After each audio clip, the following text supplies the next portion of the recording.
On December 5th, 1901 in Chicago. During his childhood, Walt and his family moved around the US a lot as his father chased various business ventures. Disney was a cartoonist for a school newspaper. His cartoons were very patriotic, focusing on World War One. But Disney dropped out of school when he was 16 to join the army, but they didn't accept him because he was too young. Instead, Walt and one of his friends decided to join the Red Cross, and he went to France for a year. He drove an ambulance on which drew his Disney characters.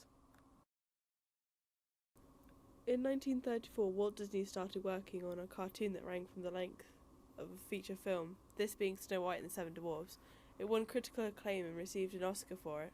Walt continued to make his short cartoons and also continued producing animated features such as Pinocchio, Dumbo, and Bambi. These were also successful as his first, Snow White. There was a studio animator strike in 1941, so Disney had to stop producing on films in the mid-40s.